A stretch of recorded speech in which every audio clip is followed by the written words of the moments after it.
അച്ഛന്മാരിൽ നിന്ന് നമ്മൾ അമ്മ വീട്ടിലേക്ക് പോകാൻ പോവാണ്. അനിയത്തിയാണ് ക്യാമറാമാൻ എൻ്റെ ചേട്ടൻ വരുന്നില്ല. ഞാൻ വിളിച്ചാണ് പക്ഷെ ഞാൻ വന്നില്ല. ഇപ്പം നമുക്ക് അമ്മ വീട്ടിലോട്ട് പോകാം. ഹലോ ഗൈസ്, ഞാനിവിടെ ഉണ്ട്. എനിക്ക് ക്യാമറ തിരിച്ച് പിടിക്കണം, എന്നാലും എനിക്ക് സംസാരിക്കാൻ പറ്റത്തുള്ളൂ. നമുക്ക് പോകാം. മഴയാണ് ഗൈസ്, അത് കാരണം ഭയങ്കര ഇതാണ്.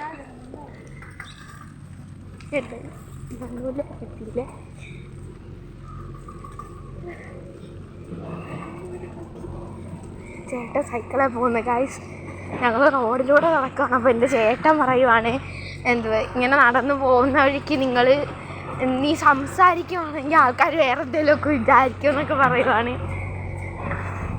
ഇതിൽ കൂടെയാണ് എൻ്റെ ചേട്ടൻ മഴ നനഞ്ഞാണ് പോണത്. അമ്മ വീട്ടിൽ ചെല്ലുമ്പോൾ എൻ്റെ ചേട്ടൻ മൊത്തത്തിൽ നനഞ്ഞ് ഒട്ടിയായിരിക്കും പോകുന്നത്. ദേവരത്തിൻ്റെ അടിയിലൊക്കെ കയറി നിൽക്കുന്നു.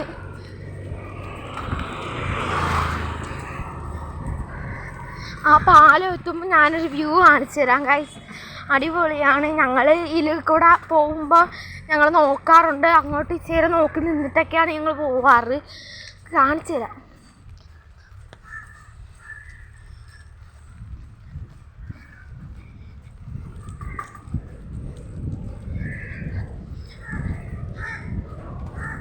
കുട പിടിച്ചേക്കുവാണ്. കുട കാരണം ഞാൻ അങ്ങോട്ടേക്ക് നല്ല കാറ്റൊക്കെ ഉണ്ട്. കുട കാരണം ഞാൻ അങ്ങോട്ടും ഇങ്ങോട്ടും പോവാണ്. അതാണ് ഫോൺ ഇതാവുന്നത്.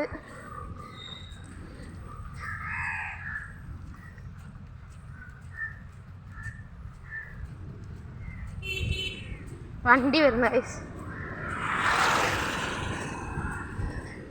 ഞങ്ങളവിടെ ചെല്ലുമ്പോൾ ഒരു ആൻറ്റീനെ കാണിച്ചു തരാം.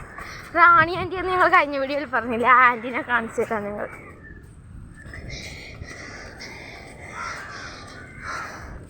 ഇപ്പോൾ കാണിക്കാൻ പോവാണ്. പാലം എത്തി.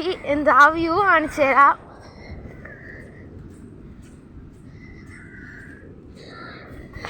കടൽ കൂടുതലായതുകൊണ്ട് അങ്ങോട്ട് പോകാൻ പറ്റത്തില്ല.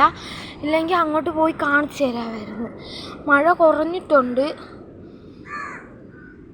കണ്ടോ ഗൈസ്, രാത്രി പോകാൻ നേരത്ത് സൺസെറ്റൊക്കെ കാണാൻ പറ്റും. നമുക്ക് കുറച്ച് നടക്കാം.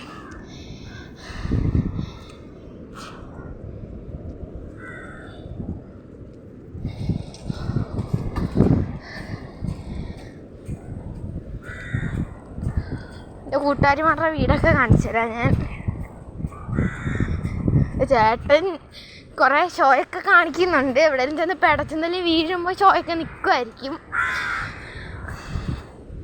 എൻ്റെ അടുത്ത് കാണിക്കും കുറേ. എനിക്ക് സൈക്കിൾ ഓട്ടാൻ അറിയാമെന്നൊക്കെ പറഞ്ഞ് എൻ്റെ അടുത്ത് കുറേ ഷോ കാണിക്കാറുണ്ട്. ചേട്ടൻ വിചാരിക്കുന്നത് എനിക്ക് സൈക്കിൾ വെക്കാനും ഓടി വെക്കാനൊന്നും അറിയത്തില്ലെന്നാണ്. പക്ഷെ എനിക്കറിയാം കേട്ടോ, സൈക്കിൾ ഓട്ടാനും ഓടി വെക്കാനും ഒക്കെ. ഇതിൽ കൂടെ കടപ്പുറത്തോട്ട് പോവാം ഗൈസ്.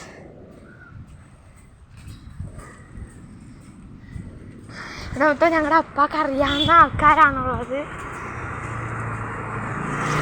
ചേട്ടൻ കണ്ട ഇലയിലും പൂവേലും ഒക്കെ പിടിച്ച് വലിക്കുന്നുണ്ട്.